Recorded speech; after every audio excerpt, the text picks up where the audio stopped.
கொடைக்கானல் நீங்க தண்ணி வாங்கணும் அப்படின்னா 10 லிட்டர் தண்ணி தான் வாங்க முடியும். 10 லிட்டர் தண்ணி வாங்கணும்னா நீங்க வந்து ஏறத்தாழ 100 ரூபா 150 ரூபா கொடுத்தா 10 லிட்டர் கேன் வாங்க முடியும். அதுக்கு என்ன பண்ணுவாங்க? 10 லிட்டர் கேன் வாங்கி கார்ல வச்சுட்டாங்கன்னா எங்க போனாலும் 1 லிட்டர் பாட்டில பையில தூக்கிட்டு தான் போகணும். இப்ப மக்கள் பழகிட்டாங்க. இப்ப மக்கள் பழகிட்டாங்க, ஒன்றும் பெரிய இது கிடையாது. ஸோ இந்த மாதிரி வந்து நீங்க நம்ம இதுல விழிப்புணர்வு எல்லா பக்கமும் கொண்டு போக வேண்டியதுக்கான தேவை இருக்கு. இன்னைக்கு வந்து மிகப்பெரிய பிரச்சனை வந்து சுற்றுச்சூழல் தான். இப்ப பக்கத்துல குப்பையை போட்டு எரிக்கிறாங்க, பிளாஸ்டிக் இது பண்றாங்க, இதெல்லாம் சொல்லிட்டே இருக்கும். இது வந்து பெரிய சிக்கலாகவும் மாறிட்டு இருக்கு. ஸோ இது எப்படி பண்றது? அவங்க விழிப்புணர்வு எங்க இருந்து ஏற்படுத்துறது?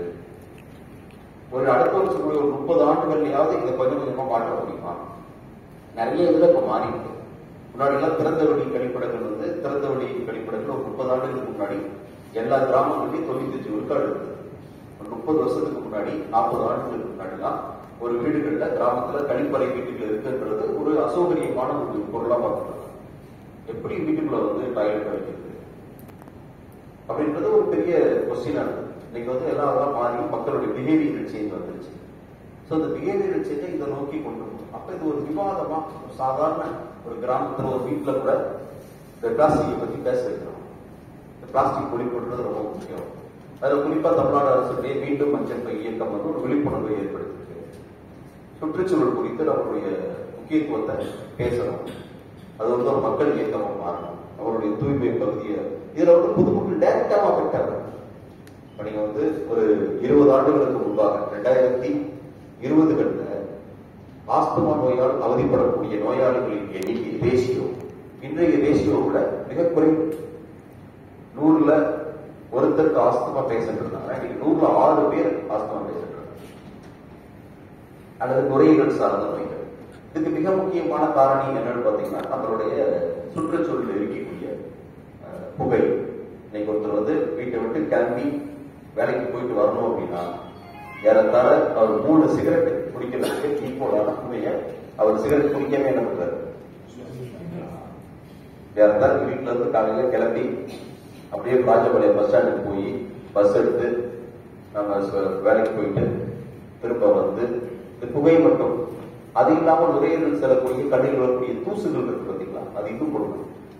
அதுல பொதுமக்கள் விட இது போன்ற மற்ற துறையினர் ரொம்ப ஆலோசனை. குறிப்பா கட்டுமான துறையில எங்கெல்லாம் கன்ஸ்ட்ரக்ஷன் நடக்குதோ அதை முறையா ஒரு தாக்கலை மட்டும் மூடி வைக்க வேற பண்ண தேவையில்லை. வீட்டு முன்னாடி வந்து வேலை நடக்குதா மணலும் சிமெண்ட் கொட்டி வச்சிருப்பாங்க, மணல் கொட்டி வச்சிருப்பாங்க, எம்சாண்ட் கொட்டி வச்சிருப்பாங்க. அது ஒரு தாக்கலை மட்டும் மூடி வைக்கணும், அவ்வளவுதான். லேடிஸ் போற வர பஸ் இருக்கிறதுல அதோட ஸ்பீடுக்கு காற்று என்ன பண்ணுது, புகழ் அடிச்சுட்டு போய் எல்லா பக்கமும் இருக்கு.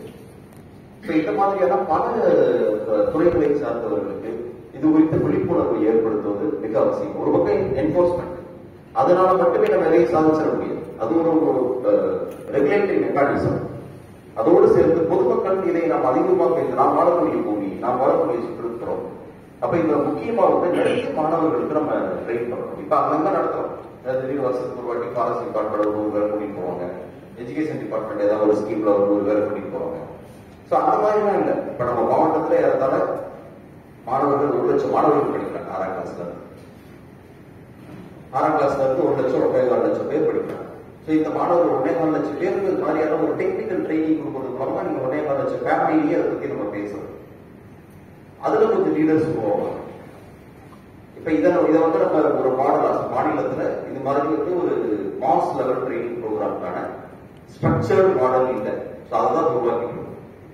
இதை வந்து விருதுநகர் மாவட்டத்தில் இம்ப்ளிமெண்ட் பண்ணிட்டு இதை அனைத்து மாவட்டங்களிலும் தமிழ்நாடு முழுவதும் வருடத்திற்கு ஒரு 20 லட்சம் 30 லட்சம் பொதுமக்களை இது குறித்து ஒரு விழிப்புணர்வு காரண காரியங்களோடு ஏன் வந்து ஒரு டெக்னிக்கல் செஷனா வைக்கிறோம், ஏன் வந்து ட்ரைனிங் ப்ரோக்ராம் ஒர்க் ஷாப்பா வைக்கிறோம். மற்றபடி விழிப்புணர்வு மக்களுக்கு தெரியாம இருக்க, குப்பைகளை போடாதே, குப்பைகளை எரிக்காதே, சுற்றுப்புறத்தை தூய்மையாக வைத்துக்கொள், தண்ணீரை மாசுபடுத்தாதே, அதான் எல்லா பக்கமும் எழுதி ஒட்டியிருக்கு. மக்கள் அதை பார்க்க மாட்டாங்க.